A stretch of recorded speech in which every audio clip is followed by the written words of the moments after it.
Good morning and welcome to the Forex Daily Update, brought to you by Pepperstone on Tuesday the 24th of April 2018. I'm Darren Sinden, and you can follow me throughout the day on Twitter by using @ds_Pepperstone. Right, let's take a look at overnight changes and price moves to be aware of. And the focus this morning is really in Asia Pacific. The Aussie dollar trading with a 76 handle, the Kiwi trading down at 71.15, falling by around 0.43% over the last 24 hours against the greenback, and the yen trading at 108.78 against the US dollar shortly before we recorded the video. The dollar for its part, as expressed by dollar index, trading well above 90.89, playing into that resurgent dollar theme that we've heard so much about over the last couple of days. And in cryptocurrencies, both Bitcoin and Ether build on the gains that we highlighted yesterday over the previous week. Right then, what's on the calendar? Events that may move the markets today. It's a pretty packed calendar today, but I've condensed it down to just highlight the key items as I see them. So we've already had inflation data out of Australia earlier this morning, and we'll look at that in a bit more detail momentarily.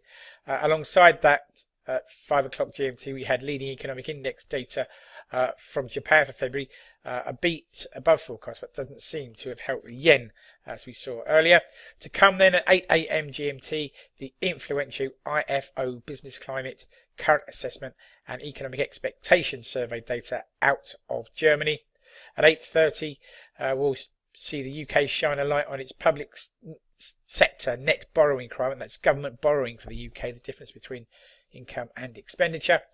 And then at 1300, we'll have the influential S&P Case-Shiller Home Price Index out of the States. This is data, backward-looking data from February, and that's accompanied by a flat measure of housing price performance for the same month.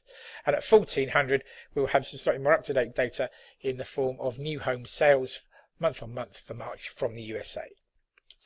Right then, breaking news and comment that's caught my eye overnight. First of all, Australian inflation for Q1 2018, as measured by CPI, comes in below forecast, and the Aussie dollar tests towards a 4-month low on the news. Former CIA chief Mike Pompeo is endorsed as the new US Secretary of State. Apparently a fraught session in the Senate committee that was doing the approval, and a very narrow vote finally came down in favour of Mr. Pompeo. Staying in the US, aluminium prices fall by 10%, and Rusal, the largest Russian producer of aluminium, shares rally by 30% as the US says sanctions could be eased. And the Chicago Board Options Exchange has confirmed that recent unusual moves in its VIX, the so-called Fear and Greed Index, were caused by order imbalances and not by manipulation, says the FT. Right then, food for thought, something to take away with you into the trading day and beyond.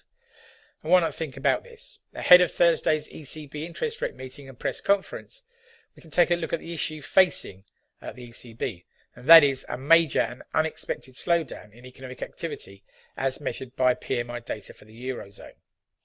The question is then, will this put pay to talk of tightening at an enter QE from September?